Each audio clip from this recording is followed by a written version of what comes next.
تو یہ اصحاب الکہف چند نوجوان تھے، توحید کی دعوت انہوں نے قبول کی، بادشاہ کے دربار میں کھڑے ہو کے انہوں نے اعلان کیا کہ ہم تیری عبادت نہیں کریں گے، کیونکہ رومن امپائر میں اس وقت بت پرستی تھی اور اس ایمپرر کو خدا مانا جاتا تھا۔ انہوں نے کہا تو بھی ہماری طرح کا انسان ہے، اپنے آپ کو نیند سے، کھانے پینے سے آزاد نہیں کر سکتا، ہم تیری عبادت کیوں کریں؟ ہم اس رب کی بات کریں گے جس نے زمین و آسمان کو پیدا کیا۔ اچھا ہے یہ ایلیٹ کلاس سے تھے، شاہی فیملی سے تعلق رکھنے والے۔ پھر ان کے دل میں اللہ نے یہ بات ڈال دی کہ پہاڑ میں جا کے پناہ لیتے ہیں تاکہ ہم ان کے ظلم و ستم سے بچ سکیں۔ تو یہ ایک پہاڑ پہ چلے گئے، ایک غار میں۔ یہ پورا واقعہ قرآن پاک میں آیا ہے۔ اللہ فرماتا ہے انہوں نے غار میں پناہ لی اور اللہ تعالیٰ فرماتا ہے ان کو ہم نے وہاں پہ تھپکی دے کے سلا دیا۔ ہائے ہائے ہائے، اللہ نے کہا میں نے تھپکی دی ان کے کانوں پہ تھپکی دی، سو گئے۔ اچھا یہ جو آیات ہے نا، جس کو رات کو نیند نہ آتی ہے وہ لوگوں کا تجربہ ہے، یہ والی آیات رات کو پڑھ کے سوئے نا، تھپکی والی تو نیند آ جاتی ہے، ظاہر تجربے سے ہے نا۔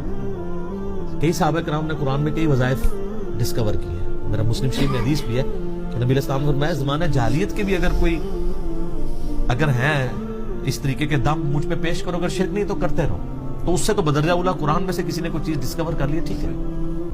تو اللہ تعالیٰ فرماتا ہے ہم ان کی کروٹیں بھی بدلا دیتے تھے، بیڈ سول نہ ان کو ہو جائے، کروٹ بھی اللہ خود بدلاتا تھا۔ ظاہر ہے ایک جگہ لیٹے رہیں گے تو، حالانکہ یہ بھی معجزہ ہو سکتا تھا کہ لیٹے رہیں اور کچھ بھی نہ ہو، لیکن فزیکل فنومینا بھی ساتھ ساتھ چل رہے ہیں۔ اور اللہ نے فرمایا اس غار کا دہانہ ایسا تھا کہ ڈائریکٹ سورج کی روشنی نہیں آتی تھی، ٹیوب لائٹ آتی تھی، یعنی اس کا دہانہ آپ سمجھ لیں نارتھ کی طرف تھا، تو سورج یہاں سے ہوتا ہوا ادھر چلا جاتا تھا، انڈائریکٹ لائٹ آتی تھی، ڈائریکٹ لائٹ بھی نہیں آتی تھی، وہ سوئے رہے۔ اور اللہ تعالیٰ ماتا 309 سال تک، یعنی لیونر کیلنڈر کے مطابق، اور سولر کیلنڈر کے مطابق 300 سال بنتے ہیں، وہ سوئے رہے۔ اور پھر میں ان کا ایک کتا ہے جو اس غار کے دہانے پر ہے، اور اس کی اتنی ہیبت ہے کہ اگر کوئی یعنی غار کے دہانے پہ جائے بھی نا تو اس کتے سے وحشت کھا کے وہ بھاگ جائے، وہ حفاظت کے لیے اللہ تعالیٰ نے۔ اب وہ کتا بھی ایسا تھا کہ وہ ایک جگہ تھا، بس اس کو اللہ تعالیٰ نے ایسے ہی سلا دیا، لیکن اس کا روب ایسا تھا کہ کوئی اس غار کے قریب بھی نہیں آتا تھا، اگر کوئی بھولا بھٹکا وہاں پہ پہنچ بھی جائے، ورنہ تو جب تک سارے غار نہ جج کیے جائے پتہ نہیں چل سکتا۔ اور پھر کافروں نے یہ کیا کہ ان کے ناموں کی تختیاں لکھ کے ان کے اوپر سزا جو تھی، وہ ایک تختی رقیم اسے کہا جاتا ہے، اصحاب الرقیم بھی انہیں کہا جاتا ہے عربی میں، اس غار کا منہ بند کر کے وہاں پہ رکھ دی۔